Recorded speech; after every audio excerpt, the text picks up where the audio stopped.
What's up, everybody? On today's show, the 2024 SEC schedule has been released. We're going to run through each team with our panel of experts. Who got the best draw? Who's got the toughest road? We'll discuss it all right now on Locked On SEC. You are Locked On SEC, your daily podcast on the Southeastern Conference. Part of the Locked On Podcast Network, your team every day.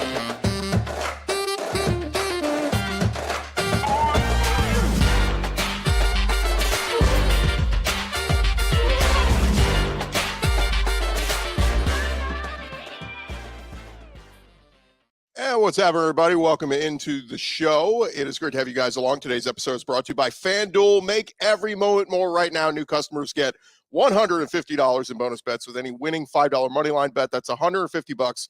If your team wins, visit FanDuel.com/lockedon to get started. I'm Chris Gordy. Thanks for making us Locked On SEC, or whichever channel you're listening to us on, your first listen every day. And shout out to our everydayers who keep coming back and checking us out each and every day. We're free and available wherever you get your podcasts and on YouTube, part of the Locked On Podcast Network, covering your team every day. Well, guys, it is upon us. Look, we knew the schedule opponents last year, right? This has been known for some time, but we finally got the order of the schedule tonight on ESPN, and you get to see kind of, it's a good night because everybody kind of gets to plan out their road trips. Okay, I definitely want to go to this game. Oh, hey, we're going to go visit Aunt Sally. We're going to go to this game here. But ultimately, you get to see how the schedule sets up. And, I always like to say you kind of want it to fall into quadrants, right? Like you want maybe not the easiest start, maybe a tough game mixed in the first four. Then you kind of want a good even balance in the next four, or however, wherever your bye weeks fall. But keep in mind, most teams have 2 bye weeks now based on the schedule. And then you kind of want a mixed bag on the back end of the season. And, you want a mix of one respite game in there, a Vandy if you could work in, or something like that. So that's kind of my philosophy with the schedule. But boy, oh boy, did some people get messed over. We will run through some of the schedules on who got the toughest draws and some of the teams that really took a tough draw. So we'll start kind of with the teams who have had the most success here the last couple of years. We're going to start with the Georgia Bulldogs and take a look at their schedule and how things worked out. And most notable with Georgia's schedule, first up, they get one home game in the first 5 weeks. That is a pretty brutal draw for Georgia. Now, the Clemson game is in Atlanta, so it's not, that one will basically be a home game for Georgia. But road trips at Kentucky and at Alabama back-to-back in the first month, absolutely brutal. But, you can look at it one way. If you're Georgia, maybe you think of getting the Alabama game out of the way, right? Whoever wins or loses it, you still have plenty of time to rebound and put some stuff together. But as the schedule rolls on, Auburn's always a tough one. At Texas is obviously one that's circled. And of course, there's a big stink made that was scheduled the same weekend as the F1 race in Austin, which is like a huge deal. And it's almost impossible. So if you're a Georgia fan and you haven't booked your travel yet to Texas, you might as well just start making plans to watch it at home on the TV, because it is going to be impossible to get hotels for that game. But that's how Georgia's schedule sets up. And Florida, Georgia, they did do a good job of trying to keep that one around that last weekend of October, first weekend of November, the typical weekend it normally is. It'll fall on November 2nd. So will be a good one there. But again, Georgia, we look at everybody's schedules.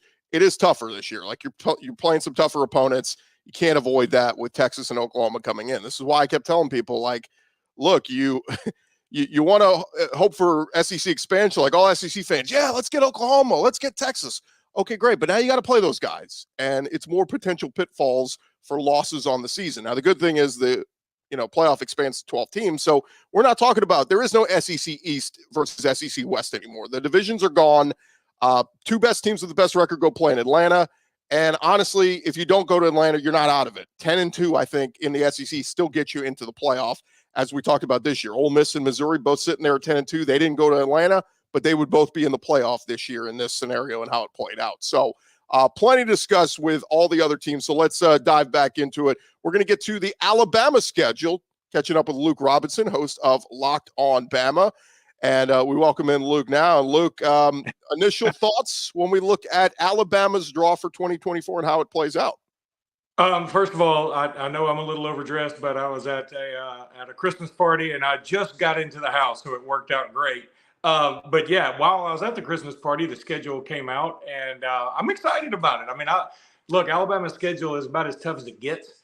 You know, when you go on the road to Wisconsin and then you add in Oklahoma and obviously Georgia at home, and then you're on the road to LSU and Tennessee. I mean, it's daunting, and a Missouri team that's going to be strong. But I'm looking. You know, when I was doing the podcast earlier today, I was hoping that Alabama was going to get that at Vanderbilt game between Wisconsin and Georgia at home. I thought that would be a perfect time for it because I didn't want to have the bye. So in September, I wanted to have it a little bit later. But they gave Georgia and Alabama a bye on the week before they play each other, which, you know, makes a lot of sense. I mean, these are the two power programs in the country. And that's going to be a monster game. They've already set it up for ABC on 6:30 at night. It's going to be a huge one. So that's cool. And then Alabama plays at Vanderbilt the next week, which is about the best you could have, because you're going to get beat up against Georgia. Alabama and Georgia are going to beat each other up, win, lose, or draw. And then you get to go play a Vanderbilt team that's, hey, let's face it. I mean, Vanderbilt's going to have it tough regardless, and they've lost a lot of people in the transfer portal. So I think that's good.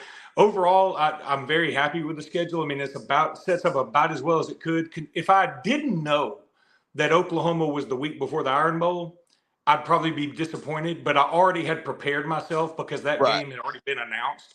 So I'm kind of okay with it. I'm also really interested to see what that Oklahoma team will look like by the time they maneuver their way through an entire SEC schedule. You know, so maybe they won't be quite as formidable by then after a whole SEC season. Who knows?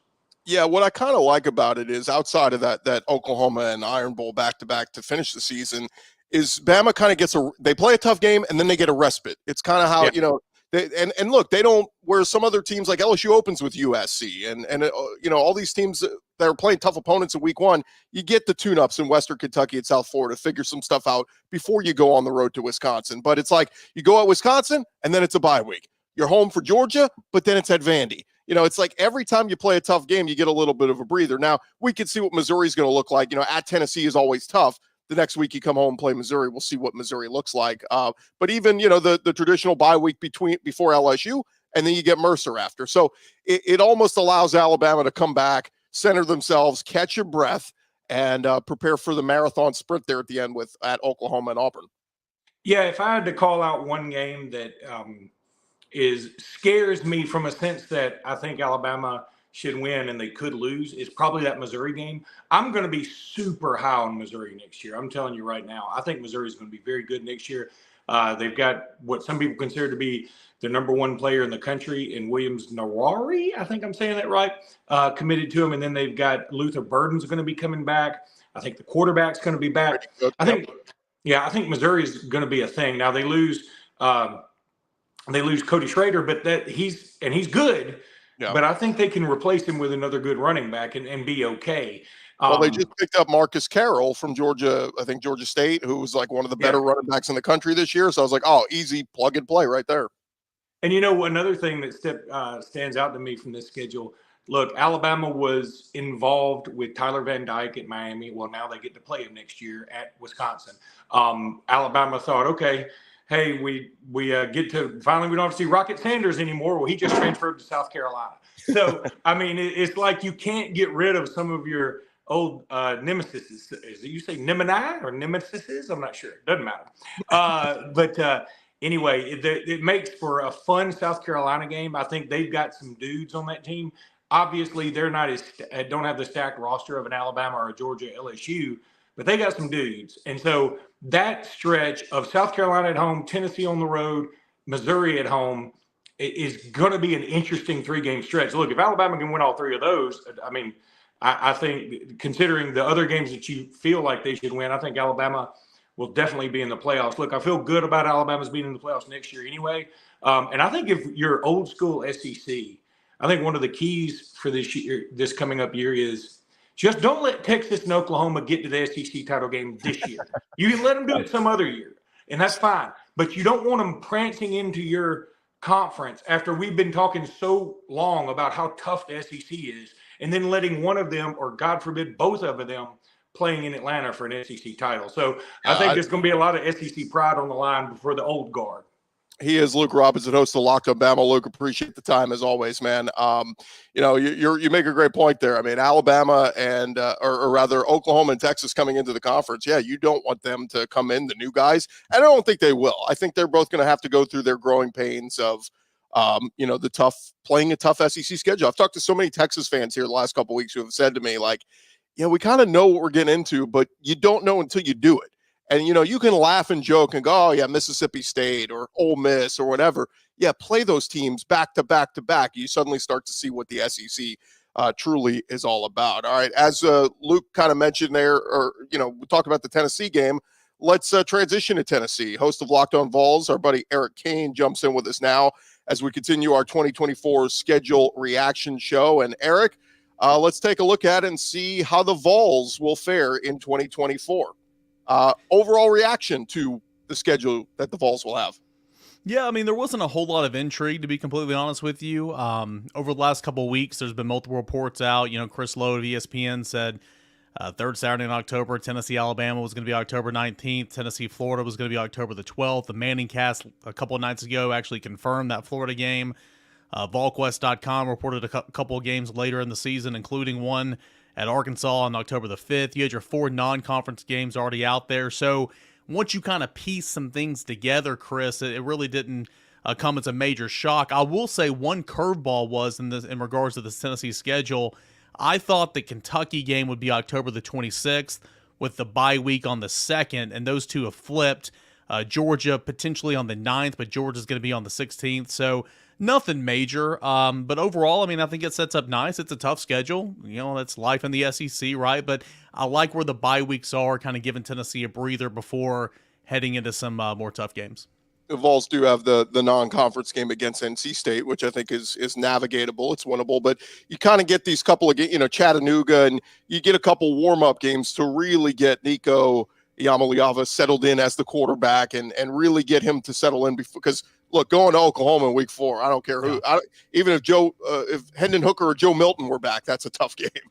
No, it is. I mean, Tennessee fell flat on its face against the Gators in the Swamp and could not handle the road adversity whatsoever. And I mean, that series has been so lopsided, the last 15 years and everything, but Tennessee was horrible on the road there. Its first true test of, road environment, SEC game and all that and more. So I love the fact that Nico and Tennessee are going to get, like you said, UTC, Kent State, but also sandwiched in between those games.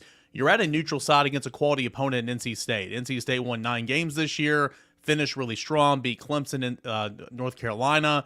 You get a quarterback in Grayson McCall who's committed to go there, so I think it's going to be really challenging. And I think Tennessee can win that game for sure, but no matter what, it's going to be a challenge for Tennessee, and that will prepare the Vols for 2 weeks later when you go on the road to your first SEC opponent, and that's Oklahoma. So I love the fact that Tennessee's getting that matchup against NC State now with better quarterback play as well before you go to Oklahoma.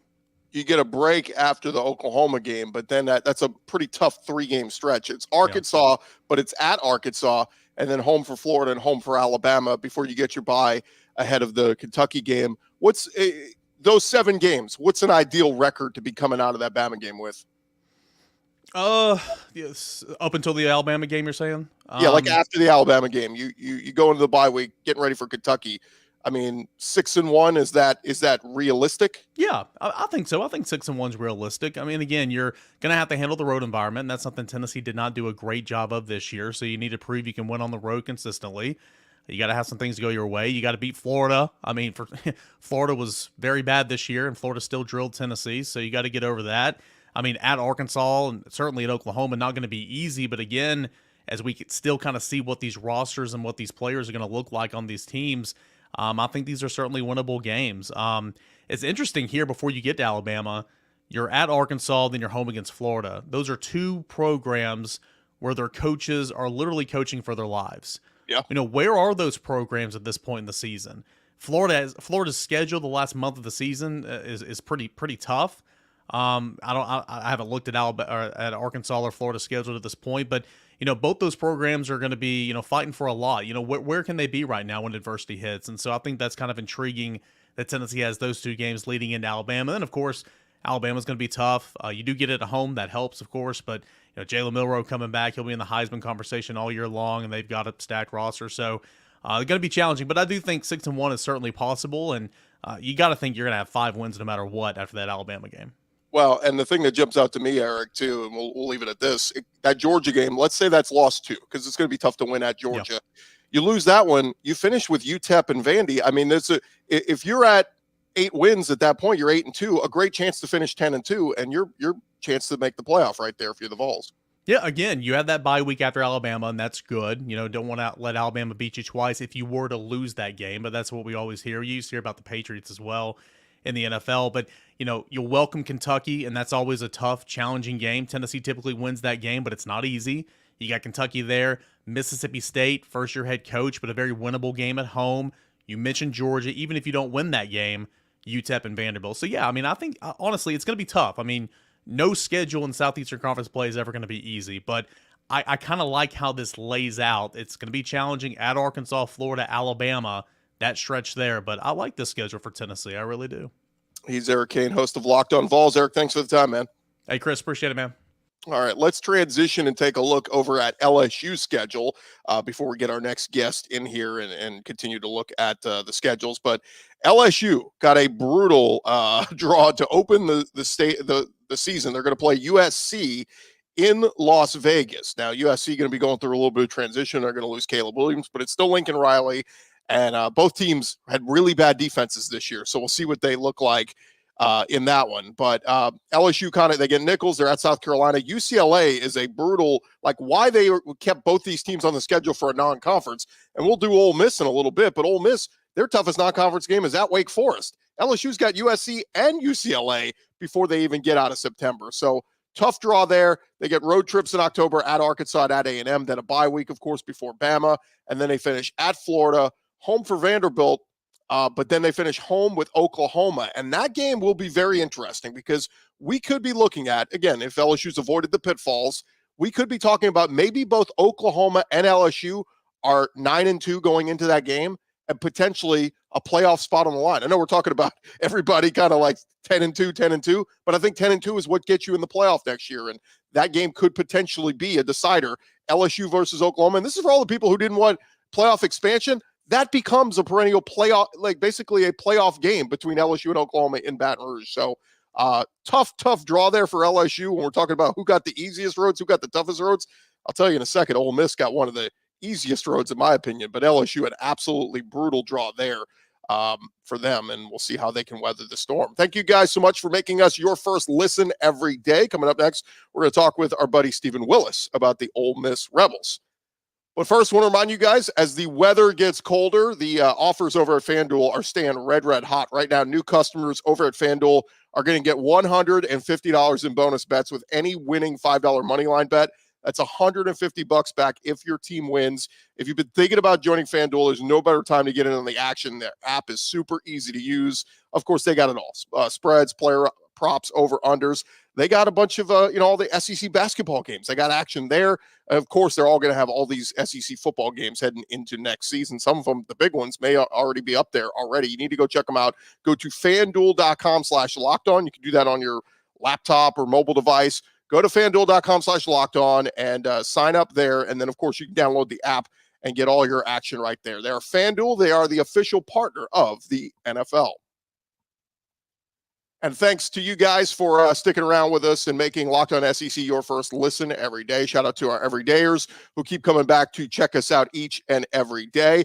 And now we're going to keep our 2024 schedule reaction show rolling on. We welcome in our buddy Stephen Willis, host of Locked On Ole Miss. And Stephen, I've been talking about this the last few days. I think Ole Miss definitely is, they were a threat this year. They become even more of a threat next year. All the names in the last few days that have been discussed about coming back next year for the Rebels. And I think they actually get a little bit of a favorable draw with the schedule. The big news is Alabama comes off the schedule. They also avoid A&M. But let's take a look at how Ole Miss's schedule sets up for 2024 as we dive into it. And obviously right out of the gates, Stephen, the non-conference games, while everybody else is playing a big dog, like, A&M gets Notre Dame and Alabama's got to go to Wisconsin, all this. Lane Kiffin, the Rebels, said, we'll play Furman and MTSU and go to Wake Forest. So pretty easy path right out of the gates for Ole Miss. Yeah, and this is an Ole Miss team that's gotten off to quick starts, even with a difficult schedule at times in the SEC over the last few years. This year is probably going to be no different, where Ole Miss should be the favorite in every game until the game in Death Valley comes up. Oklahoma coming into Oxford, that is a really cool situation. I think that was a kind of a treat thrown at Oklahoma with them going to Ole Miss and to LSU. I think Oklahoma got that little bit of a reward. But all in all, this year for Ole Miss is going to be completely about the 12-team playoff.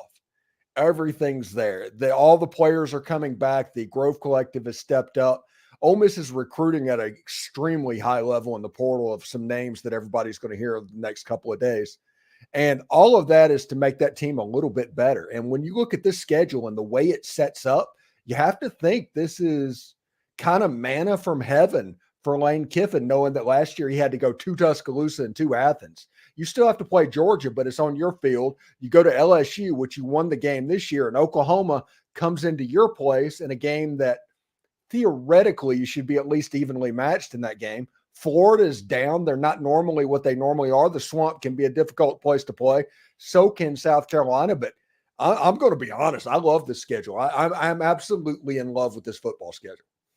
Yeah, it's interesting because, it's early, right? We don't know who a lot of these teams are yet. I mean, we're talking about, South Carolina earlier with some folks, and, is KJ Jefferson going to go there? There were some reports he could enter the portal. He could end up there at South Carolina with Rocket Sanders. So it's like we look at these games and there's really no way to tell. Like even Oklahoma, we look at, and yes, Oklahoma's always a tough team, but is Jackson Arnold the real deal? Is he going to be a legit quarterback next year? Is he going to go through the growing pains? So there's so much we don't know yet about these teams, but the thing I like about Ole Miss is we do know they're bringing back Jackson Dart. We do know they're bringing back Quinshon Judkins and all these great receivers, Caden Priestcorn, all the guys on the D-line. Like this is going to be a dangerous team that's recruiting very well, and Pete Golding can get this defense to take a step forward next year. I just look at it. I think that game against Georgia is tough, and then a road trip to Florida right after, not easy. But I think if they get to that point and, Ole Miss has 10, 9-10 wins or whatever, like I think 10-2 is absolutely should be the expectation at minimum for Ole Miss fans next year. Yeah, and that Florida game, who's to know if they're not blowing things up at Florida at that point if you look at Florida's schedule, because whoever did that should be fired with cause immediately. It is absolutely almost evil what Florida's having to go through in the first year of the 12-team playoff and with a coach that is trying to survive. But you get Ole Miss immediately after LSU and right before Florida State. Who knows what you're going to get with Florida? I think the biggest stretch for Ole Miss will be at Death Valley, home against Oklahoma, bye week Georgia. I think those are the three games that is going to determine what Ole Miss does this season. Yeah, and since we had the Florida graphic up there, we'll just touch a little bit more on Florida and get your thoughts. I mean, Billy Napier, like you said, going into a hot seat year. Trevor Etienne, one of the running backs, enters the transfer portal. They've had a bunch of guys on the defense enter the portal. It's going to be tough. I guess the one saving grace is they bring back Graham Mertz, who had a nice year this year, was very efficient. They're going to need a veteran quarterback to weather the storm there, playing Miami, playing A&M, and a road trip to Mississippi State all right out of the gates in September. And that's before you get a road trip to Tennessee, home game against Kentucky, against Georgia. And then that stretch on the back stretch of that season, I don't know if anybody's got it tougher with that back 5-game stretch. You come out of the open date, you play Georgia, you're at Texas, you're home for LSU, home for Ole Miss, and then at Florida State. I mean, those could be all top 25 teams on the back stretch of the season. Yeah, that November for Florida, like I said, and at that point, the season could already be blown up for Florida. It depends on how they do in the early part of it. But you don't think UCF is going to come into that game ready to play? You don't think they want to win in the Swamp? The Knights are going to be absolutely ready to go. And you look, there's like 4 or 5 teams that won 10 games this season on that schedule. It's ridiculous. And honestly, Ole Miss probably, other than being the week before the Egg Bowl, and the discussion amongst Ole Miss fans is whether or not that game is going to be on Thanksgiving, because that game, I think, is contractually obligated to be on Thanksgiving. But they're going to have that discussion. I think Lane Kiffin's not a big fan of that. And I think Texas and Texas A&M eventually is going to be the trade-off and is going to end up on Thanksgiving night. And I think that Ole Miss and State's probably going to end. I'm thinking it's going to be Friday night, honestly. Yeah, that'd be a lot of fun to kind of get back to what we used to do. By the way, Florida, 10 of their teams they will face this year reached a bowl, or next year faced a bowl game last year. So absolutely brutal there. Stephen, while we got you, let's just real quick, let's take a look at a few others. If we could pull up Oklahoma, I just get your thoughts because, welcome to the SEC, Oklahoma and Texas. This is what you wanted. The question is, are you sure? Are you sure this is what you wanted? They get a tough week 3 game non-conference against Tulane. I only bring that up because Tulane played Oklahoma very competitive a couple years ago. They played Ole Miss very competitive last year. So that, that could be a tough one, but they jump into SEC play. They host Tennessee, but then they go to Auburn, and they may be looking at going, oh, that's an easy one. Don't discount Jordan-Hare Stadium on the road. Not It is at all. always tough. Then we get, of course, the open date and then the Red River rivalry game, and then they get South Carolina before going at Ole Miss. They come back home for Maine, then they're at Mizzou, open date, and then I don't know if anybody has a tougher backstretch last 2 games of the season than Oklahoma having to host Alabama on November 23rd and then finish at LSU on November 30th. Like, Oklahoma could be sitting there with 8 wins at that point going, oh, yeah, we could get to 10 wins and then lose to Bama and LSU and just finish 8-4. Like, certainly possible. Yeah, some low-key things that I'm pretty excited about on this schedule, just looking at it, is the game, like I said, the game at Ole Miss and at LSU. That's almost a reward for Oklahoma this year coming into the SEC. But I like the fact that Oklahoma is at Missouri, the old Big 8 rivalry. They haven't played football since Missouri left the Big 12, so that one's going to get renewed quietly. Texas and Oklahoma as an SEC Red River shootout. And remember, Tulane almost beat Oklahoma the last time they played in Norman. So, I mean, Oklahoma's schedule is no joke, and it's going to be a little bit different than Iowa State and Kansas State and some of those guys coming into town, the atmospheres that Oklahoma is going to be seeing on a week in and week out basis. And while we got you, Stephen, one more, and then we're going to transition. We'll talk to Andrew Lyon of South Carolina, but the Texas Longhorns, and they're a team that is coming to the SEC. They're playing in the playoff this year, could play for a national champion. We could be talking about the reigning national champion Texas Longhorns coming to the SEC next year. But that week 2 at Michigan, I bet they're looking at that one going, why in the hell do we schedule that one, kicking themselves? But then, pretty easy. They get to ease in with Mississippi State. Then they get a bye week. Then they get the Red River shootout. And then they get Georgia. And that's going to be a tough one, like we talked about, going to Austin. We'll see what Georgia looks like. But then they're at Vandy, then an open date. And then that back 4 stretch is going to tell us all we need to know about Texas. They get Florida at home. They're at Arkansas, home for Kentucky, and of course, at A&M. And that game is absolutely going to be sold out. You won't even be able to get into the building for that one. But kind of a little bit of a trade-off here. We talked about, Alabama and a few other teams kind of you get a tough game, then you get an easy game. It's a little bit of a balance there where it's not like back-to-back tough games. Yeah, Red River shootout and into Georgia, that is kind of the difference of coming into the SEC from being in the Big 12. And also the Texas game at Arkansas, especially the young audience that's watching this, I don't think they can appreciate how much Arkansas hates Texas and how big of a rivalry game that actually is, because that one they've played off and on, but that's 30 years that they've gone from playing regularly. That game's going to probably happen every year. Arkansas basically invented horns down back in the day. So, that game right there, that November game, I am going to watch that no matter what's going on. That Arkansas-Texas game, I'm in for that one. Yeah, and remember, Arkansas just beat them a couple years ago, and nobody thought that they could do it. But that old Southwest rivalry, for kids out there, Google Southwest Conference. That was, it was a thing back in the day. He's Stephen Willis, host of Locked On Ole Miss. Thanks for the time, man. Appreciate it. Appreciate it, Chris. Take care.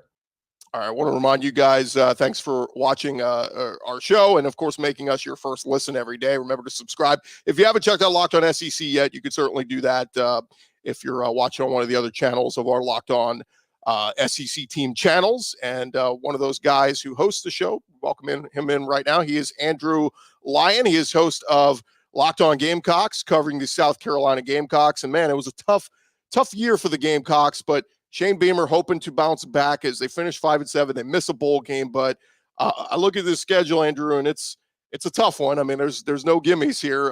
What do you make of the schedule for South Carolina?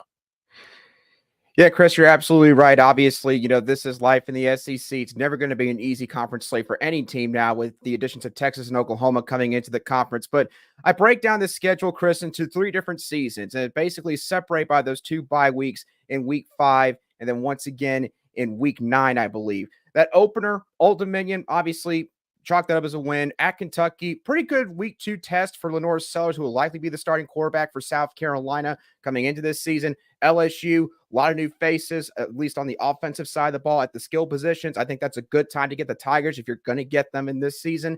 Akron should be a win.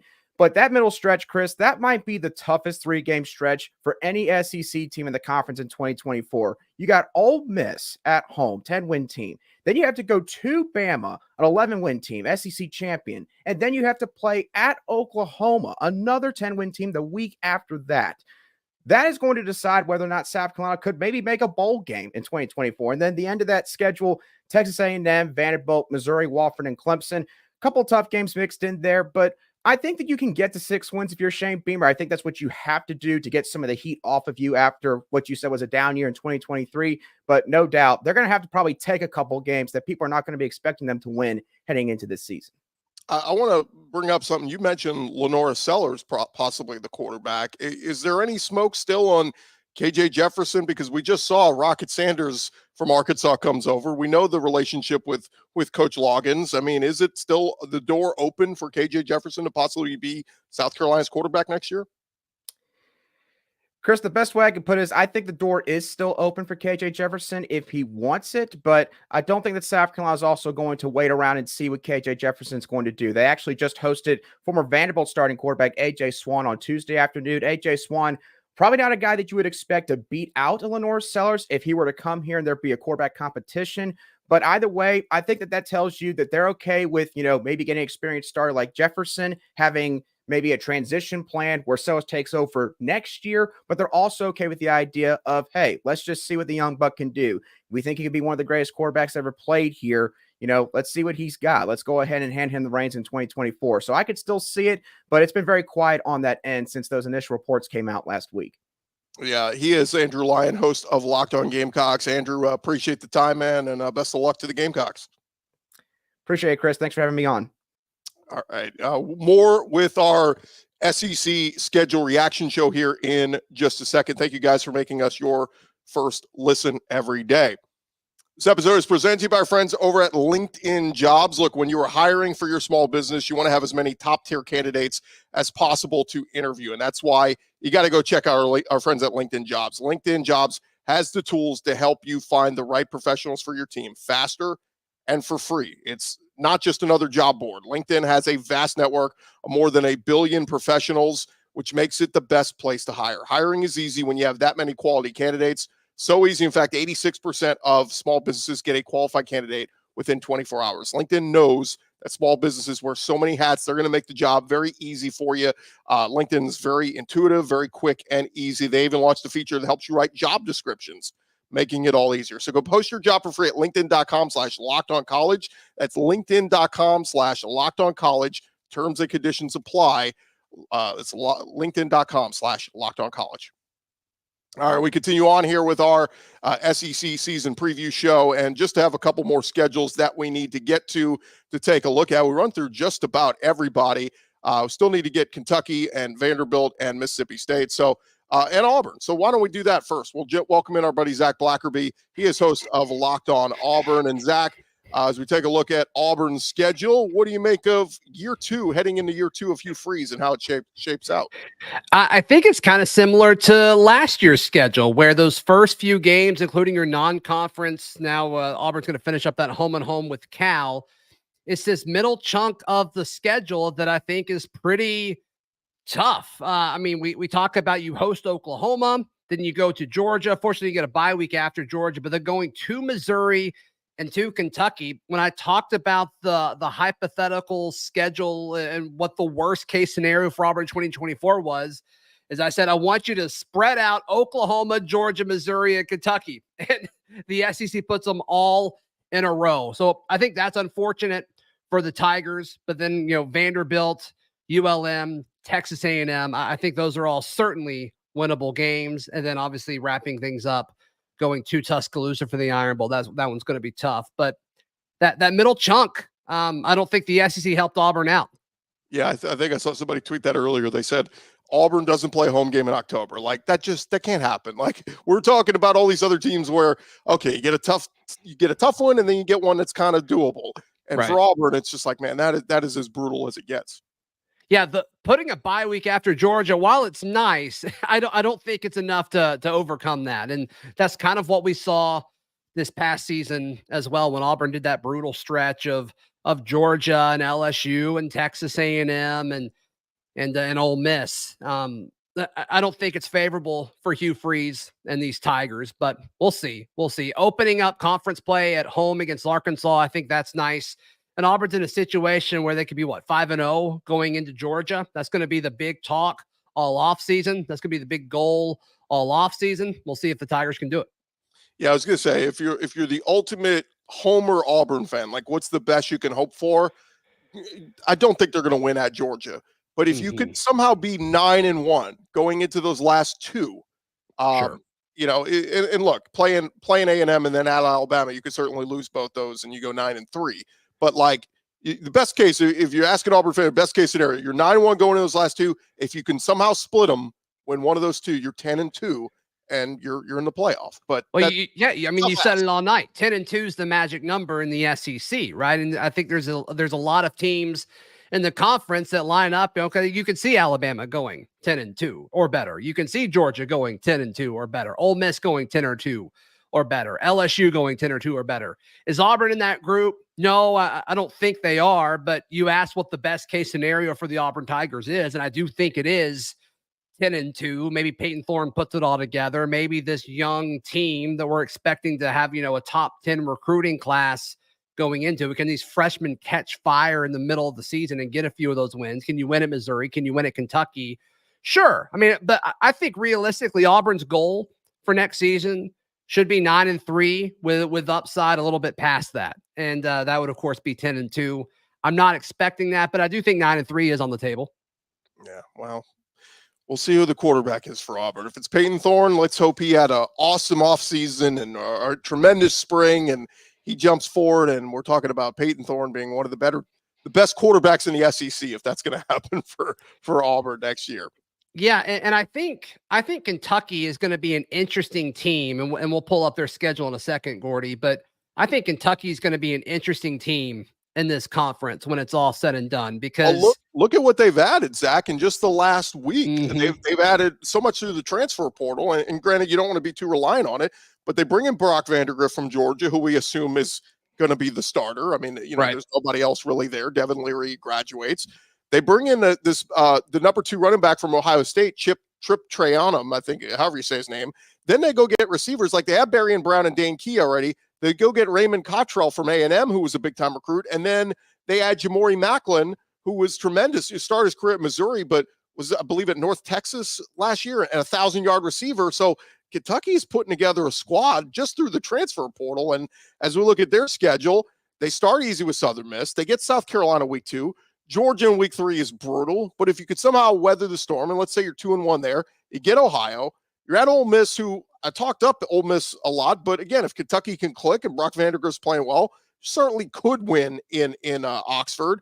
They didn't get the open date, then it's Vandy, then at Florida, always tough, but Kentucky has really handled Florida in recent years after going whatever it was, like 30 years without beating them. Then they get Auburn, again, at home. It's doable. At Tennessee, going to be tough. And then the backstretch of the schedule, open date, Murray State, at Texas, and then they keep the rivalry game with Louisville going. Again, you can look at it and see the pitfalls for Kentucky, but I'd say 8-4 is certainly doable for Mark Stoops. And that would be, look, this year was an up and down year for him. I think that would be a step in the right direction if they could go 8-4 with that schedule. I think you're right. I think you're certainly right on that. And I don't know. I said going into it, I want to play Kentucky as late in the season as possible, because it always seems like they start fast. They beat a team that maybe is a little overhyped, and then they play a real team and they slowly fall off the rails. And then it's like, oh yeah, okay. They're just an average SEC team when it's all said and done. So can they kind of reverse that trend, Gordy? Well, we'll see. You want to look at Mississippi State next? Yeah, let's jump to Mississippi State. And again, new head coach Jeff Lebby taking over in year one. You expect a little bit of a transition here, but it's got to be better than what Zach Arnett just did. They get Eastern Kentucky. They're at Arizona State. That's an interesting, non-conference week 2 game. Another program kind of in transition. They get Toledo, then they get Florida at home. Then they're at Texas, then an open date, and at Georgia. That's a pretty brutal, back-to-back. I know you got an open date in there, but back-to-back road games there. Then you come home for A&M, Arkansas, UMass. Then you're at Tennessee, open date. Then you finish the rivalry game against Missouri is the second to last game, or rather, I'm sorry, it's not Mississippi State. We're talking Mississippi State here. You get Missouri, then you're at Ole Miss. That's the rivalry game in the Egg Bowl, the last game of the season. But look, I think if you're being realistic with everything, you would say that 6-6 bare minimum, right? You want to at least have some kind of foundation. You want to go to a bowl game and you're under Jeff Lebby and that sort of thing. But maybe, if we want to be super optimistic here, 7-5, maybe even 8-4 if everything goes Gordy, great. I think 6-6 is being optimistic for this Mississippi State team. Yeah, I mean, just like on surface, okay. Let's say Sure. if they win that Arizona State game in week 2, then yes, then better than 6-6 is in play. But you lose that one, yeah, then you're looking at maybe you lose to Florida, maybe, at Texas and at Georgia, just on paper, look like you're not winning those. Home against A&M feels like you're not winning that one. And then, of course, the Iron Bowl is going to be brutal in Starkville, so, or rather in Oxford. So, again, you want that foundation. If you can get to 6-6 in year one, you feel like you're moving forward with Mississippi State. Got it. Where are we headed next, Gordy? Let's jump to Arkansas, because this is the one, we talked about how brutal Florida's schedule is. And look, Arkansas, they've gone through it these last couple of years. They've just had some absolutely brutal schedules. And Sam Pittman, look, they're doing him a favor. They're standing by and they're giving another year to get the train back on the tracks there. But again, it's absolutely brutal. Another weird non-conference game in week 2. They go to Oklahoma State. It's going to be a tough one. Mike Gundy's always got good teams there.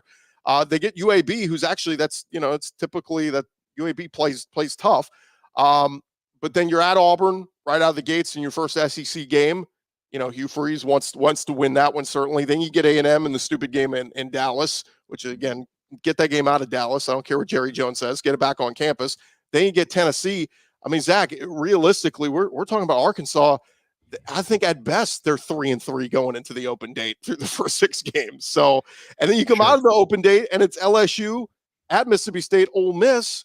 I mean, you're losing one of those. Then it's an open date, and then you finish with Texas, Louisiana Tech, and then at Missouri for the rivalry game there. So I look at it and say, man, Arkansas, like if Sam Pittman can get to 7-5, they might throw him a parade, because it's a tough schedule there for Arkansas, but it always is. It always is, and I just don't see the path for Arkansas getting better. I mean, losing KJ and losing Rocket Sanders, I don't know where the points are going to come from for the Arkansas Razorbacks, and you can't win games without scoring points unless you're Iowa. Yeah, and they did bring in Taylon Green, the quarterback from Boise State, and people have said he's a prototypical quarterback for Bobby Petrino. And I made the comment. I said Lamar Jackson. I get it, he's not Lamar Jackson, but like what Bobby Petrino did with Lamar Jackson at Louisville, can he do some of those things with Taylon Green with his arm, with his legs? Again, do they have the pass catchers? That's going to be the big issue with Arkansas. Since Traylon Burks left, they've just struggled to find good wide receivers. So it's going to be tough there.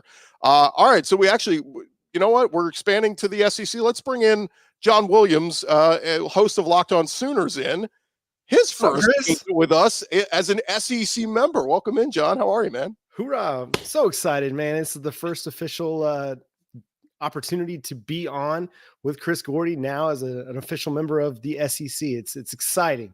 Been dreaming of this day since that news came down in the summer of 2021. Yeah, keep in mind, John, we root for the SEC here, so you guys have to root for Texas in the playoff. It's just in the rule, all right?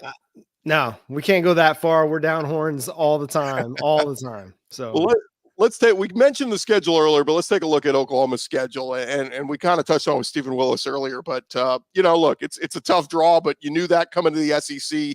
I said the best thing you could hope for is maybe you have a tough game and then a respite after, maybe a game where you can kind of catch your breath. What do you make of the schedule? Yeah, I think it's just that you've got some tough stretches there. Obviously, Tennessee, Auburn is going to be a tough stretch to open SEC play, but then you get a beautiful bye week right before the Red River Showdown.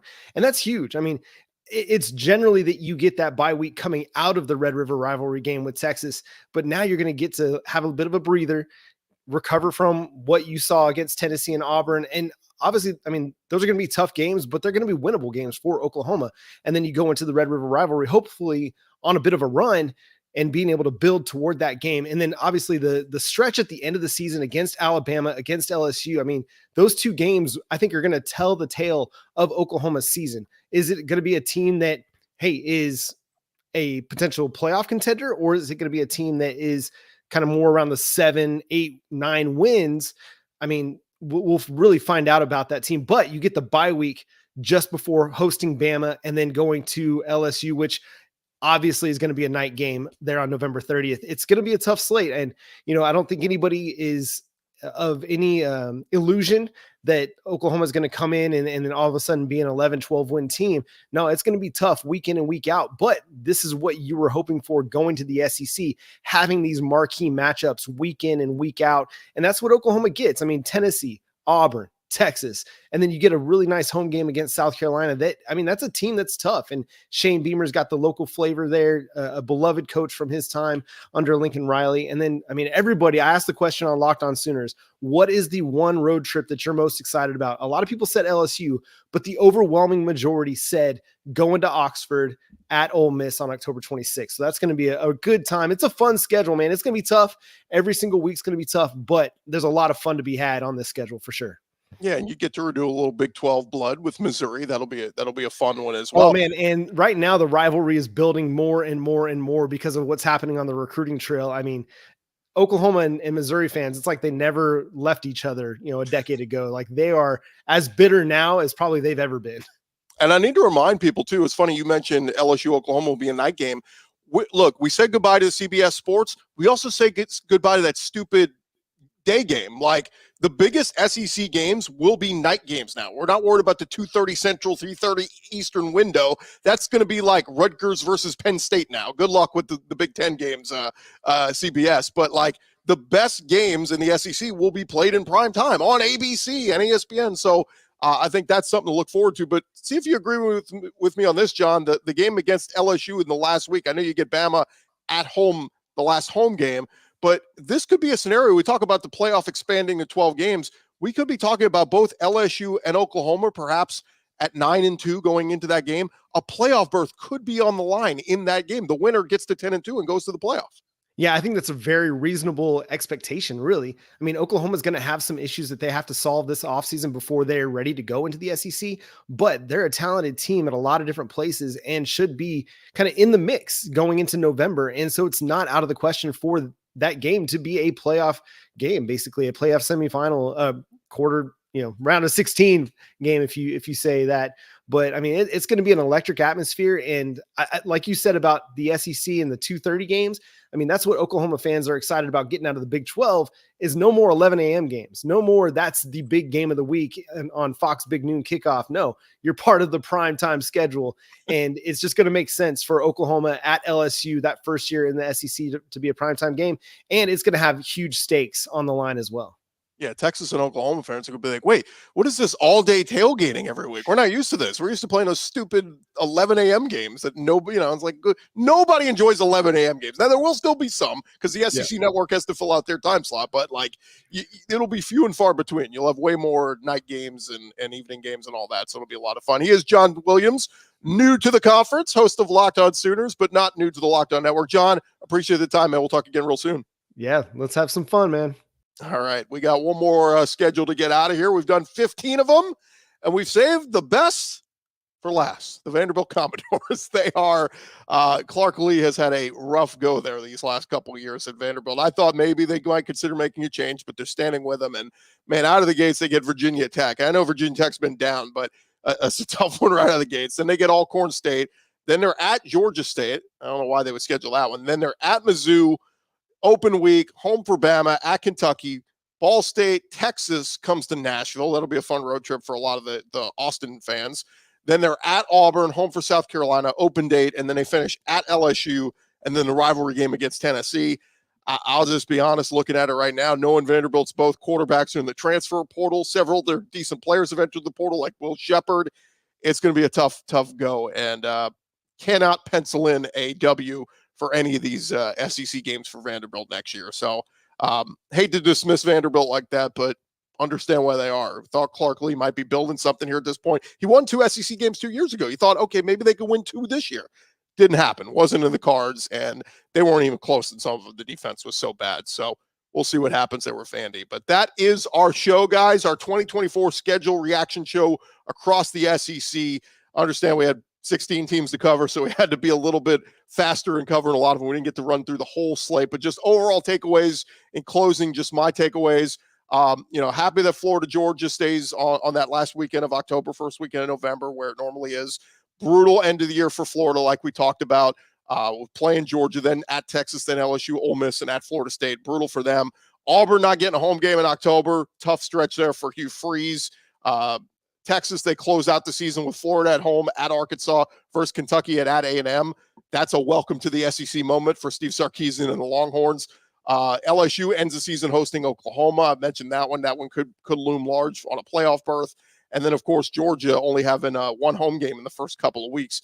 How much does that hurt them right out of the gates? When we talk about, this bowl game coming up against Florida State, Georgia's got to win this one. Do they really want to go after winning 29 in a row? Do they want to go to the offseason having lost 2 in a row?